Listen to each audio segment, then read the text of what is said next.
Albert Einstein once said, "If you judge a fish by its ability to climb a tree, it will live its whole life believing that it is stupid."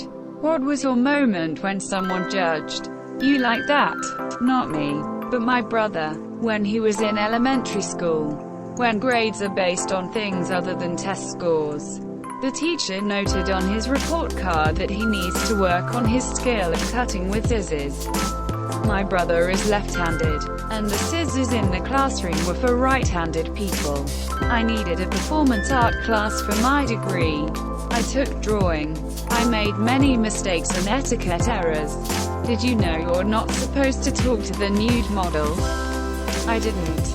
It's also really frowned upon to request specific positions because you find drawing foreshortening quite challenging. Oh, also, I suck at drawing as it turns out. The professor wanted to give me a D. We had a chat. I told him I should be graded like I was a psych major with no talent whatsoever who did develop a number of technical improvements over the semester. I got an A. He said I should have taken debate instead, because I clearly had a talent for that. I currently work at my local McDonald's. I'm 16, and since I live in Quebec, it's a French establishment. French is my third language, but I'm still constantly treated like I'm stupid when I don't completely understand. The worst part is, I'm very eloquent in my first and second language. Bulgarian and English. Public speaking and writing are my passions. But nobody at work thinks I could possibly be intelligent because I'm being judged on my fluency in my third language. Never mind the fact that speaking 3 languages when you're in high school is more than any of them can do. Shit is frustrating. Was contacted by a recruiter and pitched a job opening that fit my description perfectly. As recruiters do. I pushed back and asked to see the exact listing, so I could verify. I questioned a bit on the requirements that stated specific programming knowledge, and was assured multiple times that, while it was on there, it wasn't the primary job function and they don't need a programmer. So, booked the interview, showed up, said hellos, and was thrown at a terminal and asked to write a pile of custom code for something. Had to politely explain that I was assured multiple times by the recruiter that this wasn't a programming position, and was told to just give it a shot anyway since you're already here. Like, you're looking for a programmer and you're so hard up that you'd waste your time interviewing someone who's just told you that they don't program at all?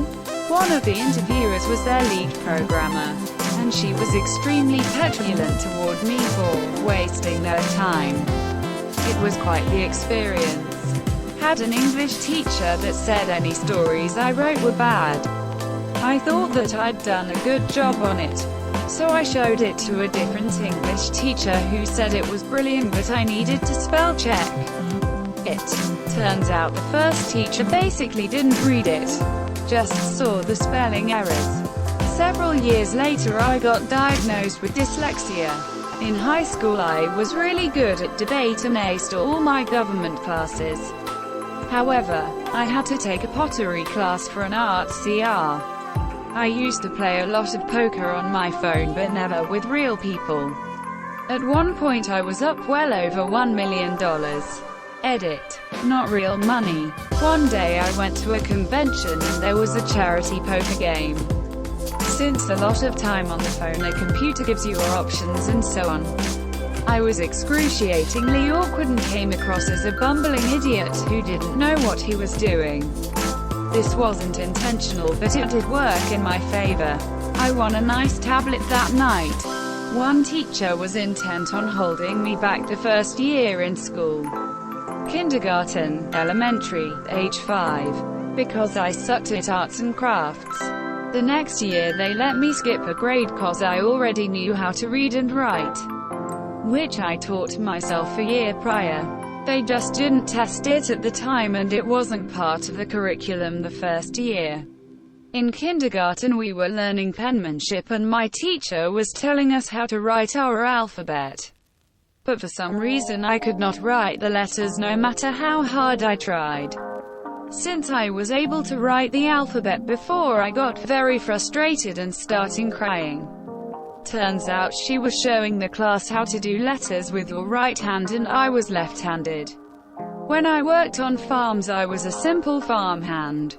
No one thought much of me because I was the bottom of the totem pole, and one day a sheep was having trouble giving birth to her babies. No matter which way the vet and my boss turned her or helped her, she couldn't give birth. However, the night before I watched a program on the TV where a woman had the exact same issue during her labor and they stood up and she gave birth easily. So I helped the sheep to get as vertical as possible and the birth just happened in a snap and it was easy for her. No one questioned me after that and I was seen as the smartest of the farm hands. I was always told how bad sleeping in class was despite hacking my classes. And teachers would complain to my parents about how much I slept. I felt so horrible for so long and slept early almost every day to no avail. Turns out I have narcolepsy. Playing sports growing up I would make these comically bad errors. The ball would hit me directly in the face or I would swing at a pitch way too late. Everyone gave me shit, even the coaches and parents.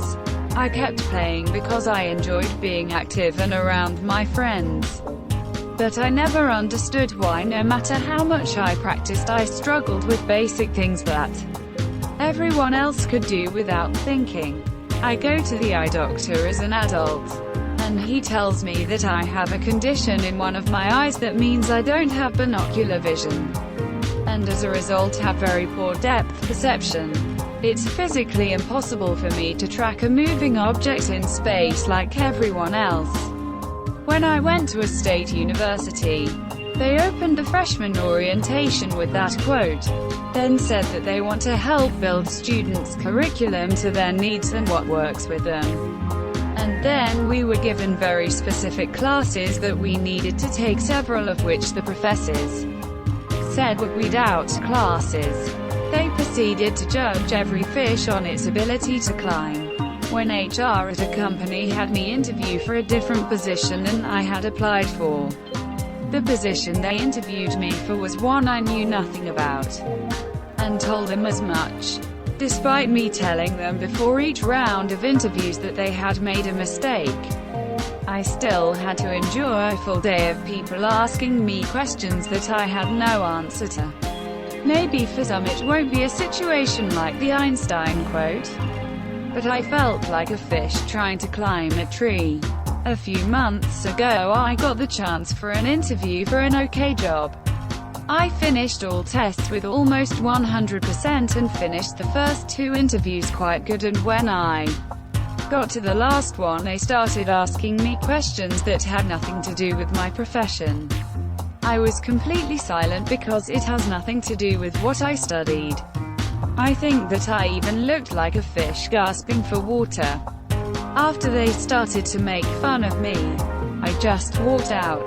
My grade school teacher said my handwriting was so bad I must think I was training to be a doctor.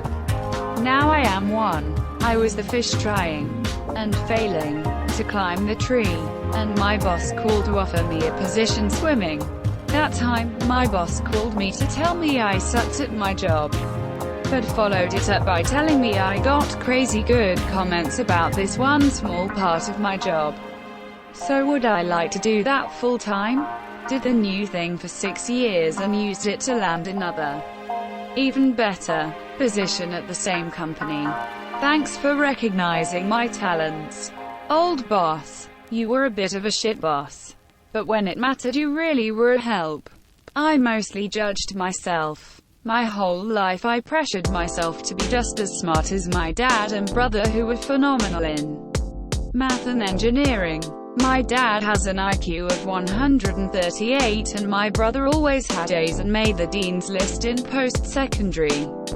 The institution gave out entire cakes to those on the dean's list. I struggled so hard in math I tried so hard, exponentially more than any other kid, because I felt like if I didn't get good at math, or any subject for that matter, then I wasn't smart. Always a C plus B student. Because I wasn't good at something, I very much lived years feeling I was stupid.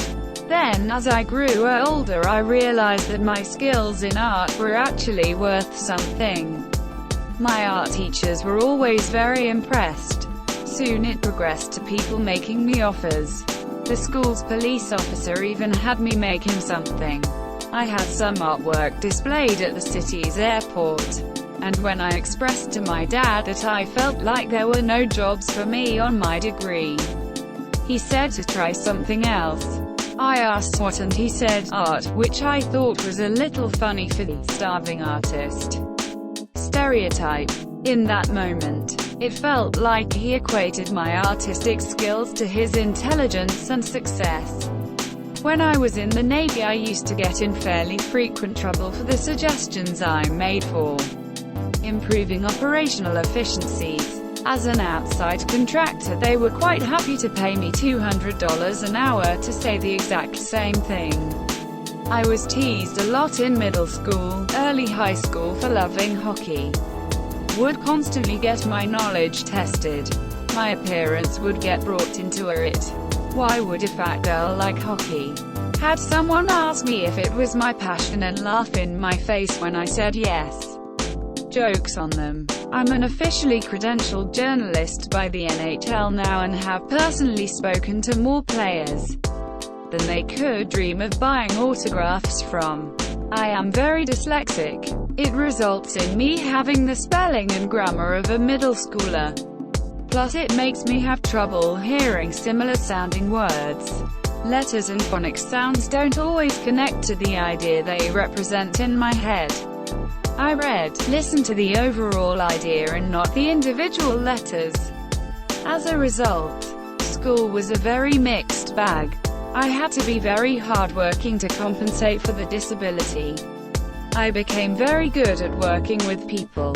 I learned to plan ahead because I can't do things last minute, and developed a strong logic skill set.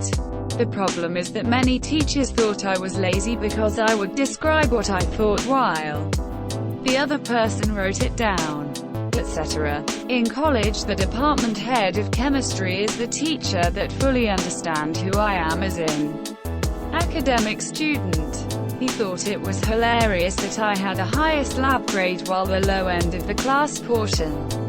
Apparently it caused heated discussions as why the only non-premed was doing so much better than the premed students in laboratory classes. I think he was the only teacher that appreciated that I was good at working with people and terrible at writing papers for classes.